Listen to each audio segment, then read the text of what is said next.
Dear student, very good morning to one and all. So in this slide, you can see that here drug delivery systems.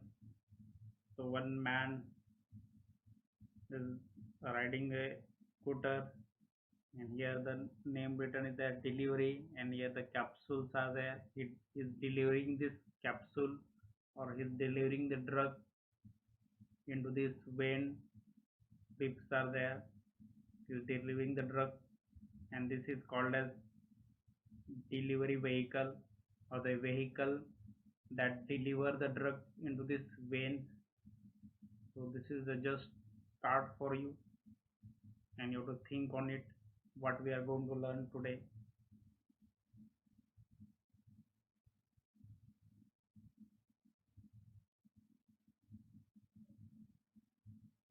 So in the last lecture we have started with routes of drug administration and dosage form. So these are the points that we had covered in the last lecture. In the last lecture we had learned different dosage form. So the dosage form is defined as it is the complete pharmaceutical product which is administered. Dosage form, it is the complete pharmaceutical product which is administered. Then that we have learned the different dosage form, that is aerosols. So the aerosols are suspension of fine solid or a liquid particle in a gas, and it is used to apply drugs to respiratory tract. For example, spray used in asthma. Then second dosage form is applications. Applications are fluid or a semi-fluid preparation intended for application to skin. Third one is capsule. So the capsule are made up of gelatin or gelatin mixed with glycerol, and they are used for unpleasant medicaments like antibiotics. Then the next one is collodions. These collodions are fluid preparation containing volatile solvent and used for external application. So in this collodions, a protective film is generated which covers the site of application. For example, anti-inflammatory drugs or anti-inflammatory application. Next one is the creams. So creams are available in the form of jellies, lotions, ointments, and paste are used for external application. The next one is dusting powder. So dusting, they are the fine powder and used for external purpose, external uses. The next one is drops. So drops are these are the solution of drug to be instilled into ear, eyes, and nose respectively through the dropper. Then your emulsion. So the emulsions are oil dispersed in a flavored water in presence of emulsifying agent. The next one is your enemas. Enemas are suspension intended for rectal application. Next dosage form is gels. So they are aqueous colloidal suspension of hydrated form of insoluble medicaments. For example, aluminum trihydroxide.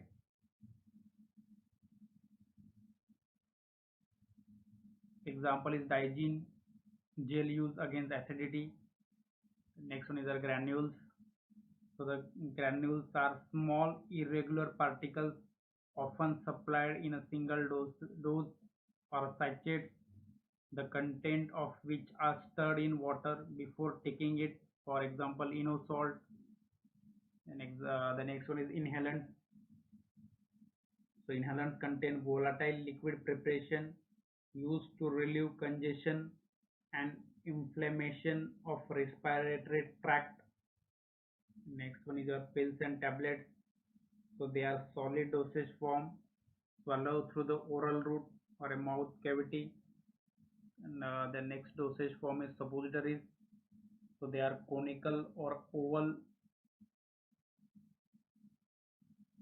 solid preparation of glycerol and wax for insertion into the rectum, where they melt, dissolve, and disperse to exert local systemic effect. And last one is our patches. So a specific dose of medicine can be delivered through skin into the bloodstream using transdermal patch, and it is medicated adhesive patch placed on the skin which provide controlled release of medication. So these are the different dosage form are there, that is syrup, eye drop, gel, ear drops, aerosol spray, capsule, pills, tablets, suppositories, transdermal patch, suspension.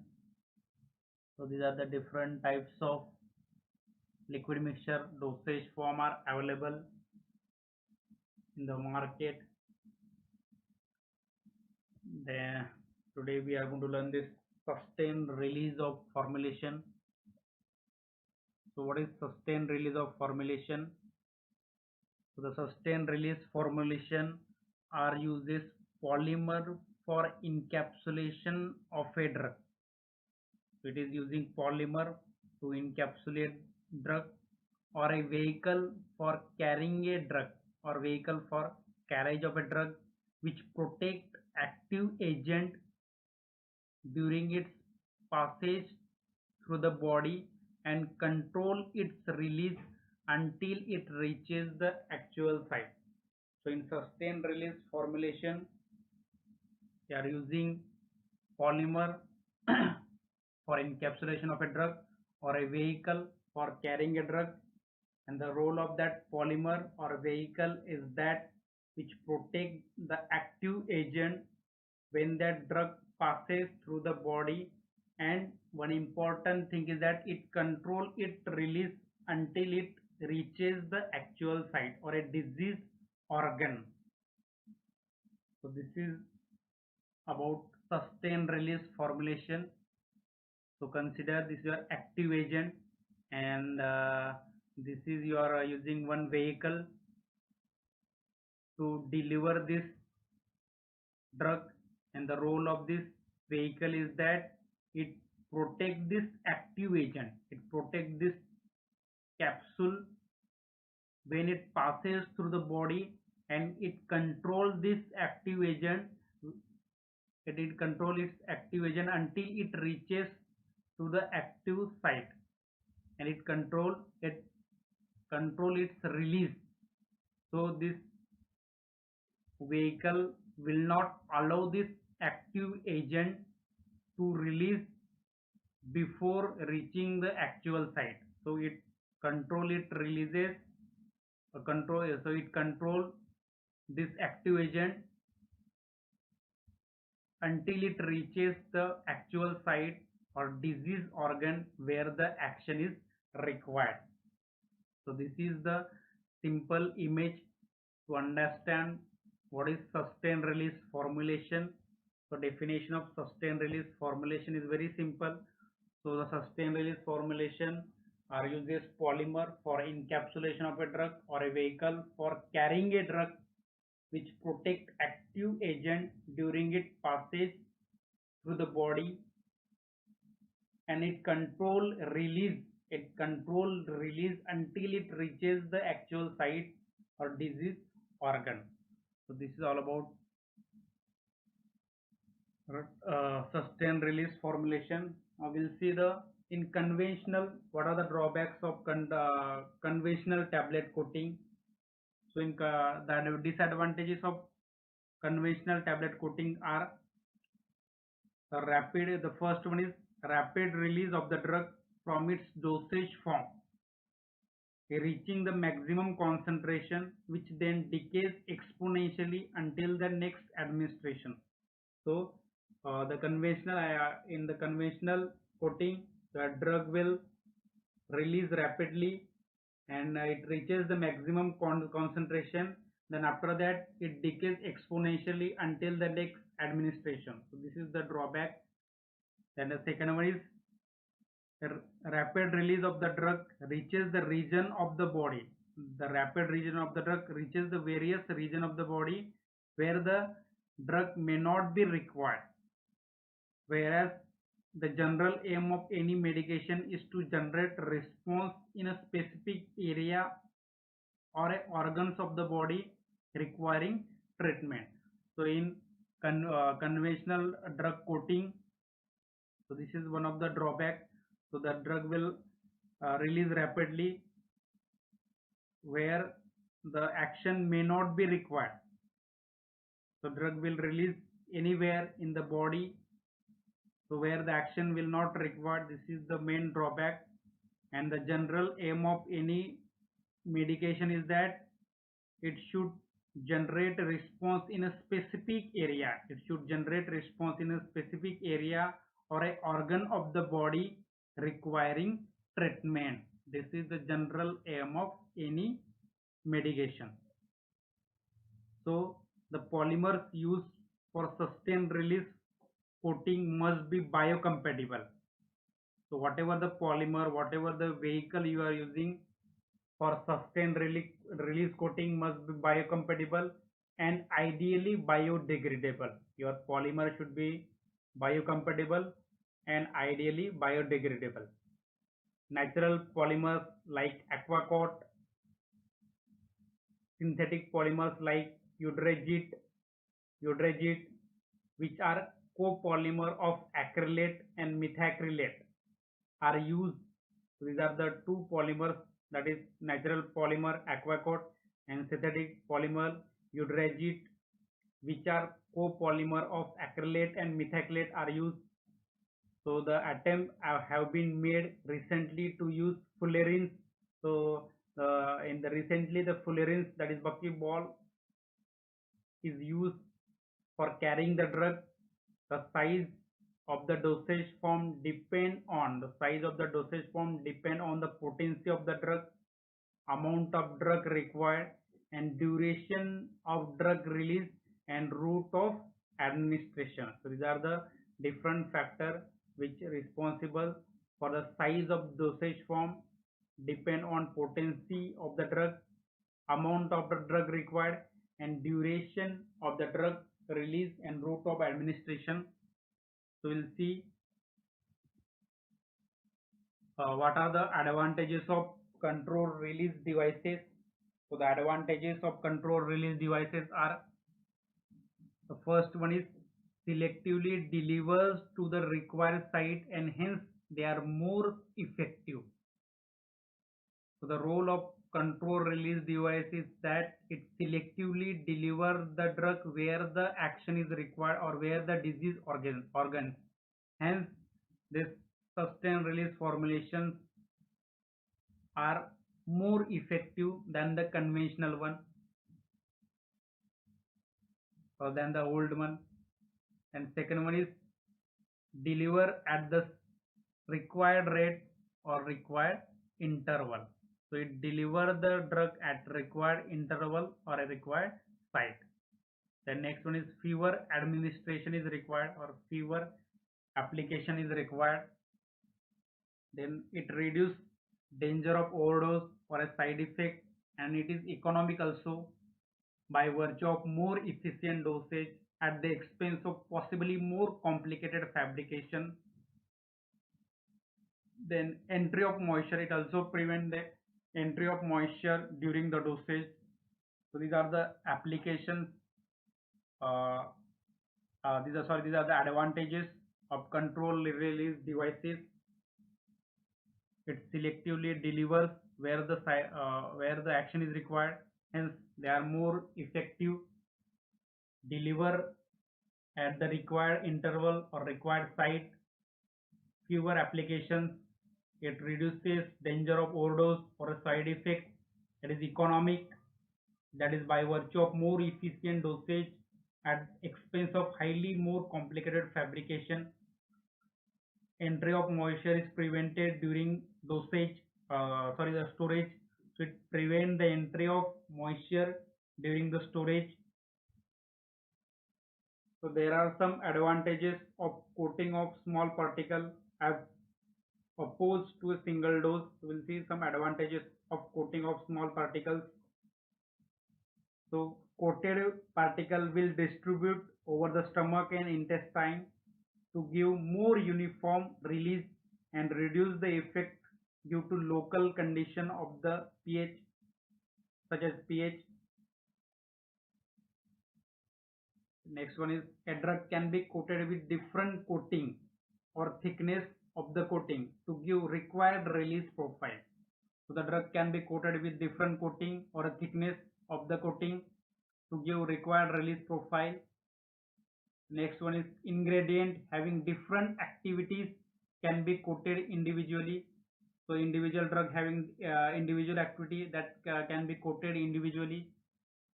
The danger of overdosage due to coat fault or alternatively incomplete release of the drug is reduced by using this small coating particles. Then the next point we are going to learn is types of devices. So these are the types that have been commonly that have been developed for control release system, that is monolithic devices, reservoir devices, microsphere encapsulation devices, pendant devices, enteric film devices, osmotically controlled devices, electrically stimulated devices. So we'll see one by one what is monolithic devices. So this is the most common device for controlling the release of the drug, and the application of these monolithic devices are it is relatively easier to fabricate. We can easily fabricate in this type of drug delivery. The second one is the danger of an accidental high dosage is controlled as the active agent is present as a dispersion within the polymer matrix. So the danger of an accidental high dosage is controlled as the active agent is present as a dispersion within the polymer. The dosage release properties of monolithic device may be depend upon the solubility of the drug in a polymer matrix. In case of porous matrix, the solubility in the zinc solution within the particle pore network. Then for low loading, less than 5%, the drug is released by solution diffusion mechanism. But for higher loading, that is more than 10%, the drug release mechanism is complicated. So this is the disadvantage. If the drug loading is low, less than 5%, so you can easily release by diffusion mechanism. But for the high loading, that is more than 5 to 10%, the release mechanism is complicated.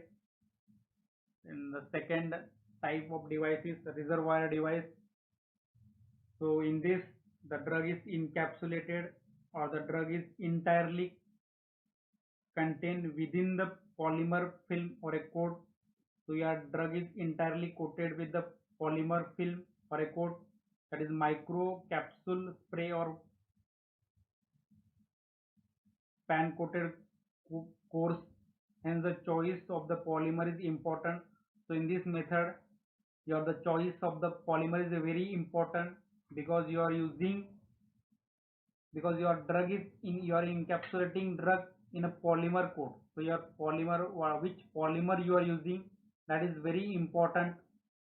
So the choice of polymer is very important. And the next point is microsphere or micro encapsulate devices.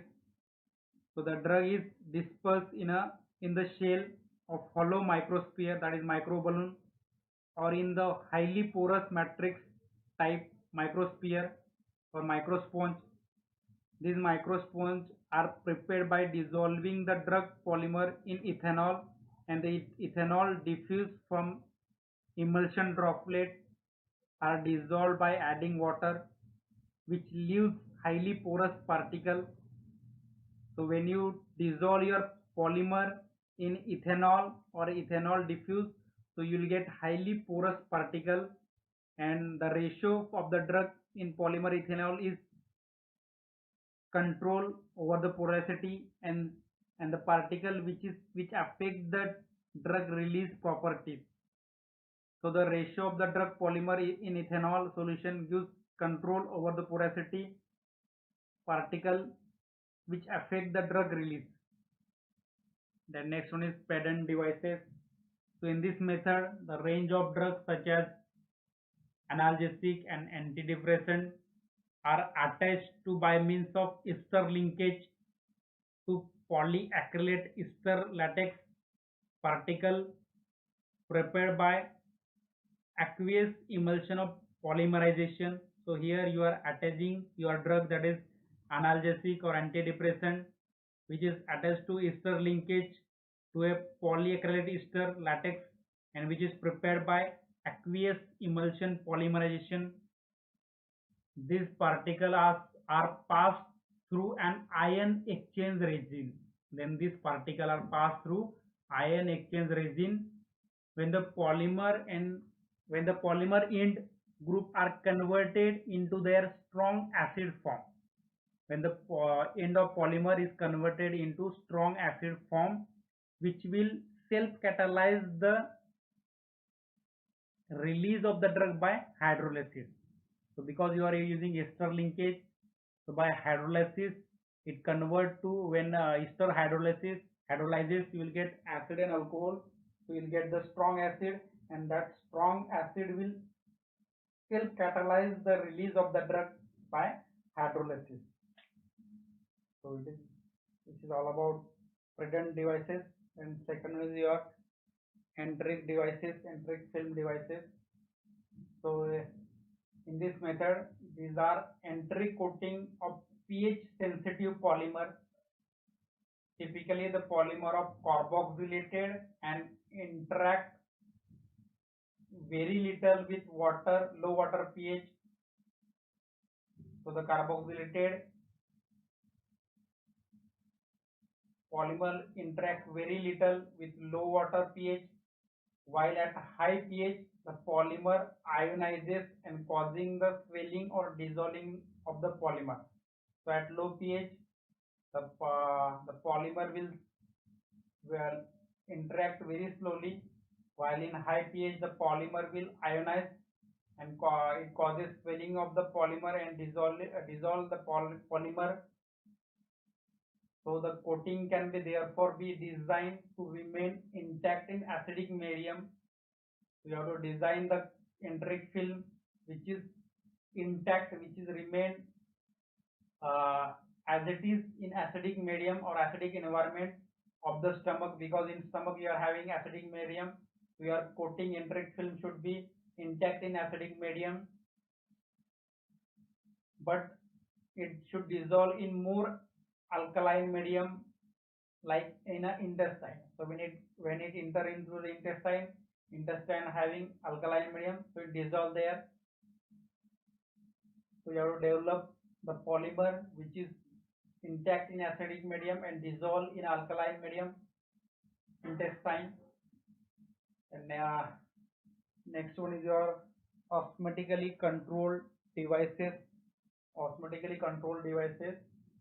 So the osmotic pump is similar to reservoir device, but constant and osmotic agent, for example active agent or in a salt form, which acts to imbibe water from the surrounding medium via semi-permeable membrane.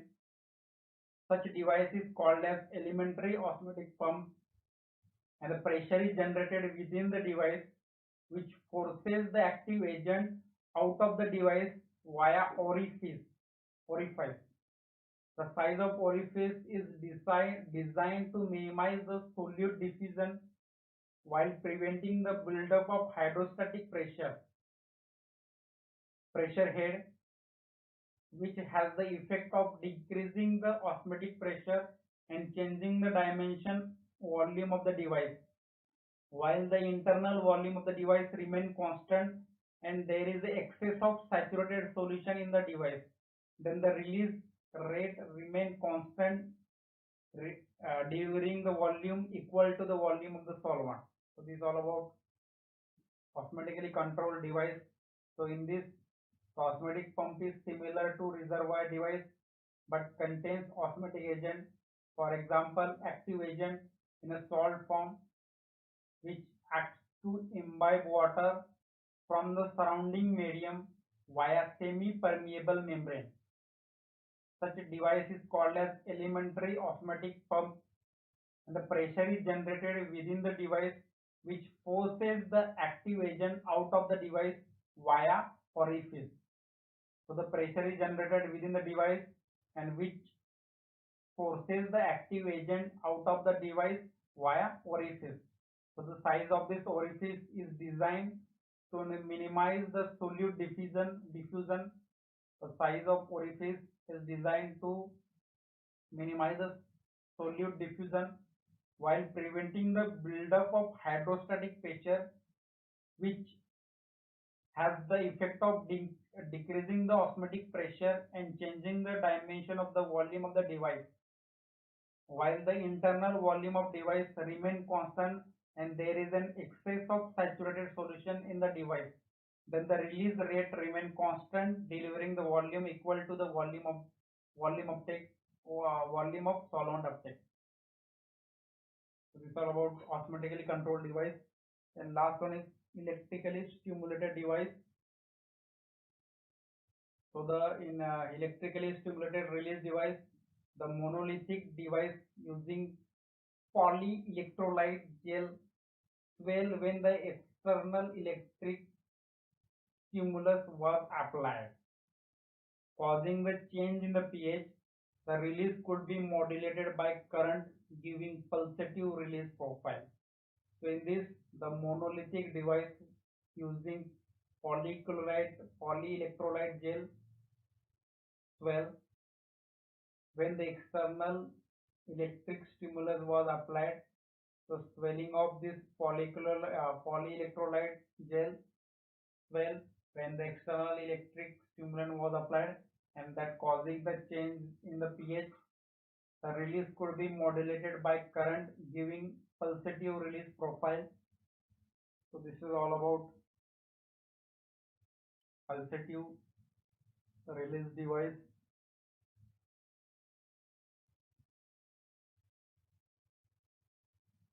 So this is about electrically stimulated device. And thank you. And I will show you some videos, how to watch that videos about the sustained release of formulation and types of devices, that is this monolithic devices, reservoir devices, microsphere, pendant devices, Hendrix. So I'm having 2 3 video with me, so you have to see that video so you can easily understand that.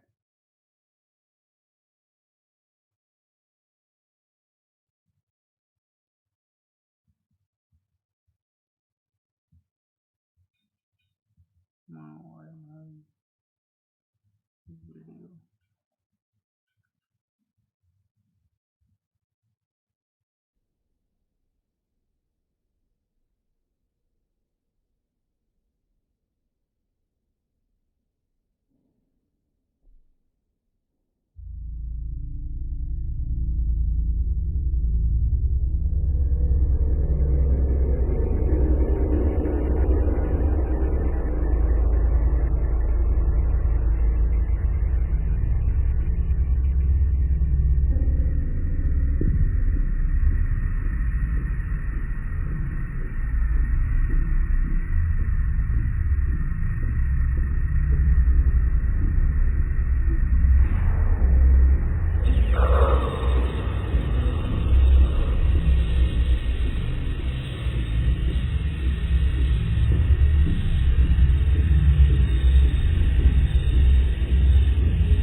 through the reliable process of osmotic displacement. Here's how it works. Halzat osmotic pumps consist of 3 concentric layers: the inner drug reservoir, the osmotic layer, and the outer rate-controlling semi-permeable membrane. The reservoir within the core of the pump is filled with the test solution to be delivered. When the pump is implanted, water is absorbed through the outer membrane. The water entering the pump expands the osmotic layer, compressing the flexible impermeable reservoir. This enables the test solution to be released through the exit port at a controlled, predetermined rate.